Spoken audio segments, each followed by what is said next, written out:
Bismillahirrahmanirrahim. Assalamualaikum warahmatullahi wabarakatuh.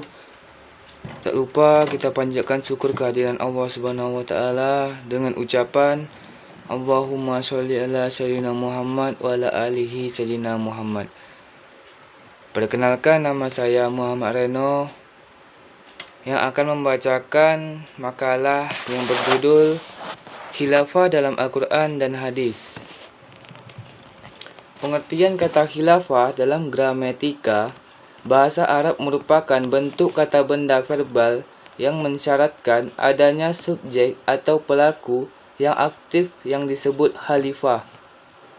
Kata khilafah dengan demikian menunjuk pada serangkaian tindakan yang dilakukan oleh seseorang, yaitu seseorang yang disebut khalifah. Oleh karena itu, tidak akan ada suatu khilafah tanpa adanya seorang khalifah. Sedangkan secara teknis, khilafah adalah lembaga pemerintahan Islam yang berdasarkan pada Al-Quran dan Sunnah.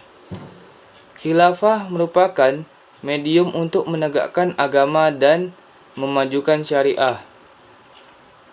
Dari pandangan yang demikian, muncullah suatu konsep yang menyatakan bahwa Islam meliputi diwaat daulah, agama dan negara. Dalam bentuk jamak, kata khalifah memiliki dua kata, khalaif dan khulafa. Kata khalaif diulang sebanyak 4 kali dalam Al-Quran, yaitu dalam surat An-Na'am ayat 165, surat Yunus ayat 14, Yunus ayat 37, dan Fatir ayat 39. Adapun kata khulafah, bentuk jamak kedua dari kata khalifah, diulang sebanyak 3 kali dalam Al-Quran, yaitu surah Al-Araf ayat 69 sampai 74, An-Na'al 6 ayat 62. Dengan demikian, dapat dipahami bahawa makna khalifah digunakan oleh Al-Quran untuk siapa yang diberi kekuasaan mengolah wilayah, baik luas maupun terbatas. Al-Mawardi dalam karyanya Al-Ahkam Al-Sultaniyah menggunakannya secara bergantian, tapi istilah khilafah dan imamah lebih populer pemakaiannya dalam berbagai literatur ulama fikih daripada istilah imarah. Muhammad Rashid Ridho juga memberikan pengertian yang sama kepada kata khilafat, imarat, yaitu suatu pemerintahan untuk menegakkan agama dan urusan dunia. Pengertian khilafah, imamah dan imarah tersebut baik dari segi terminologis maupun secara terminologis menunjukkan bahawa istilah-istilah itu muncul dalam sejarah Islam sebagai sebutan bagi institusi politik untuk menggantikan fungsi kenabian dalam urusan agama dan politik. Khalifah adalah orang yang mewakili umat dalam menjalankan pemerintahan, kekuasaan dan penerapan hukum-hukum syariah. Hal itu karena Islam telah menjadikan pemerintahan dan kekuasaan sebagai milik umat. Untuk itu diangkat seseorang yang melaksanakan pemerintahan sebagai wakil dari umat.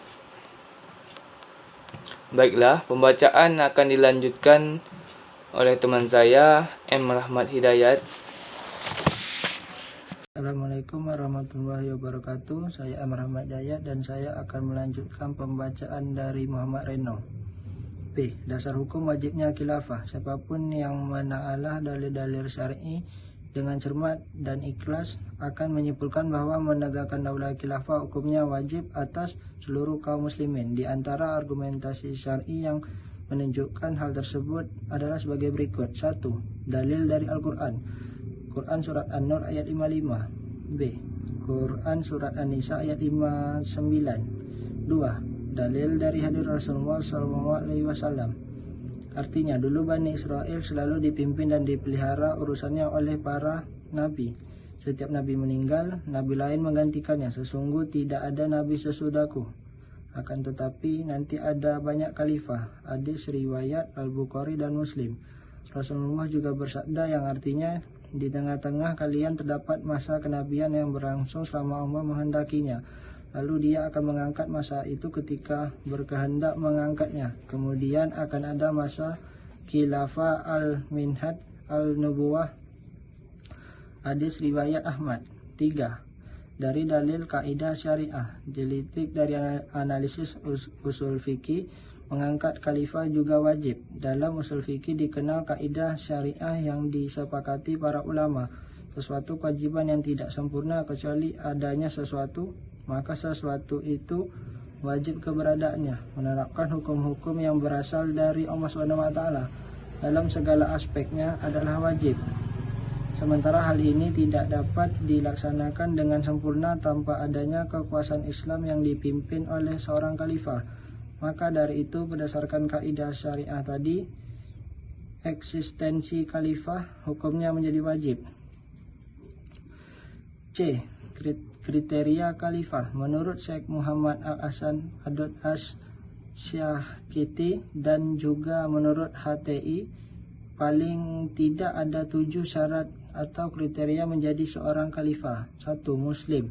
Tidak sah jika ia kafir, munafik, atau diragukan kebersihan akidahnya. 2. Laki-laki. Tidak sah jika perempuan, karena Rasulullah SAW bersabda, tidak akan sukses suatu kaum jika mereka menjadikan wanita sebagai pemimpin. 3. Merdeka. Tidak sah jika ia budak, karena ia harus memimpin dirinya dan orang lain. Sedangkan budak tidak bebas memimpin dirinya, apalagi memimpin orang lain.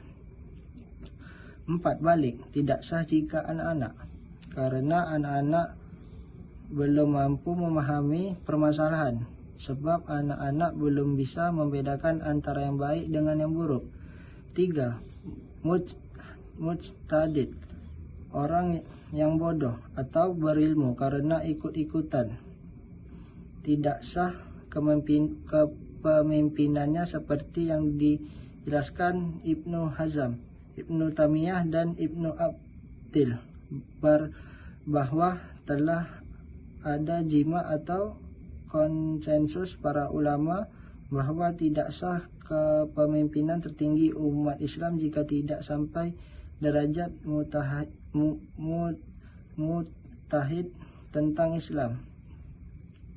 Adil.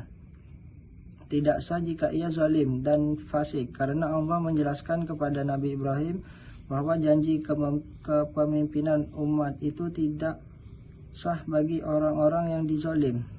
Adil di sini artinya ialah orang yang menjaga agama, harta, dan kehormatan dirinya, tidak melakukan dosa besar, tidak sering melakukan dosa kecil, dan selalu menjaga marwah. Marwah adalah meninggalkan segala bentuk perbuatan yang bisa merusak kewibawaan sekalipun perbuatan itu mubah. 7. Amanah serta mampu khalifah itu bukan tujuan, akan tetapi saran untuk mencapai tujuan-tujuan yang disyariatkan seperti menegakkan keadilan, menolong orang-orang dizalimi, memakmurkan bumi, memerangi kaum kafir, khususnya yang memerangi umat Islam, dan berbagai tugas besar lainnya. Sebab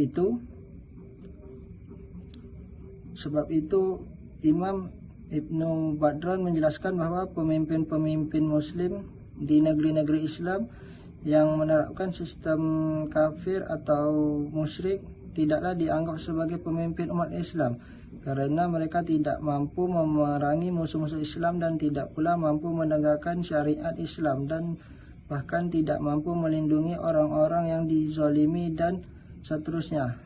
Kendatipun mereka secara formal memegang kendali kekuasaan seperti raja atau presiden. Baiklah, pembacaan akan diteruskan oleh teman saya Apriliani. D. Perlunya khilafah. Sistem pemerintahan Islam yang ada pada masa awal perkembangan Islam dapat menciptakan masyarakat yang berkeadaban yang mulanya berpola pikir jahiliyah, Nabi Muhammad SAW berperan sebagai pemimpin yang tidak dapat dibantah. Bagi negara Islam yang baru lahir pada masa itu, sebagai nabi, beliau meletakkan prinsip-prinsip agama Islam seperti memimpin sholat, menyampaikan berbagai khutbah. Sebagai negarawan, beliau mengutus duta ke luar negeri untuk membentuk angkatan perang dan membagikan rampasan perang secara adil dan bijaksana. Dalam masa pemerintahannya, beliau membentuk Piagam Madinah yang dianggap sebagai dokumen HAM yang berisi tentang persaudaraan dengan ikatan imam, yang bersifat ideologis dan landasan bagi prinsip saling menghormati dan menghargai di antara muslim dan yang bukan muslim.